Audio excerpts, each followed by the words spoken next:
আমরা কি এতটাই অবহেলিত? আমাদের এই কষ্ট কি কারো চোখে পড়ে না? এই রাস্তাটা কোনো গল্প না, এটা আমাদের বাস্তবতা। বাওরকোট গ্রামের এই পথ, যেখানে প্রতিদিন মানুষের জীবন চলে, কিন্তু পথটা যেন থমকে আছে। বাওরকোট মধ্যপাড়ার হামিদ আলী পাটোয়ারি বাড়ির, যে বাড়িটাকে আমরা হলুদ ব্যাপারী বাড়ি নামে চিনি, ওই বাড়ির পূর্ব পাশ থেকে পশ্চিম পাড়ার বৈরাগী বাড়ি বা বাগন আলী ব্যাপারী বাড়ি পর্যন্ত একটা সময় ছিল এ রাস্তায় চলাচল ছিল সহজ। ২০১৭-২০১৮ অর্থবছরে ফিস ঢালাই করা হয়েছিল এই পথ, এই রাস্তা। স্বপ্ন ছিল এটাই হবে উন্নয়নের রাস্তা। কিন্তু কালবৈশাখী, ঘূর্ণিঝড় বারবার আঘাতে গাছ উপড়ে পড়ে ভেঙে যায় এ রাস্তা, এই পথ। তারপর ২০২৪ সালের বন্যা এ রাস্তাকে করে দিয়েছে প্রায় অচল। গাড়ি চলাচল তো দূরের কথা, হেঁটে যাওয়াও কঠিন। স্কুলগামী শিশু, রোগী, সাধারণ মানুষ প্রতিদিন এই দুর্ভোগ নিয়েই চলছে তাদের জীবন। ভাই, এ রাস্তায় চলতে গেলে মনে হয় আমরা যুদ্ধ করছি।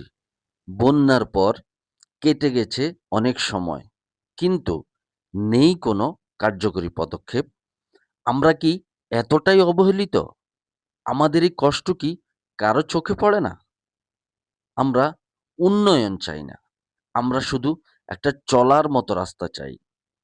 স্থানীয় জনপ্রতিনিধিদের প্রতি আমাদের আকুল আবেদন, এই রাস্তাটি দ্রুত সংস্কার করুন, মানুষের চলাচলের সহজ করুন।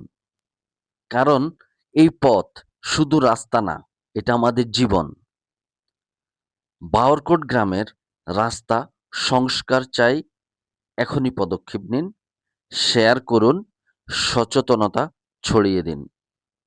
প্রিয় এলাকাবাসী এবং আমার ফেসবুকের ভাই, বন্ধু, শুভাকাঙ্ক্ষী, আপনারা যারা আমার এই ভিডিওটা দেখতেছেন, অবশ্যই আপনারা দেখতেছেন এই রাস্তার অবস্থাটা কিরকম। বর্তমানে এই রাস্তাটার পরিস্থিতি কিরকম আপনারা অবশ্যই দেখতে পারতেছেন। তো আমি আসলে এই ভিডিওটা আপনারা যারা দেখবেন, বিশেষ করে আমাদের গ্রামের, বাওরকোট গ্রামের যারা আছেন, অবশ্যই আপনারা নিজ নিজ দায়িত্ব থেকে এই ভিডিওটা শেয়ার করবেন।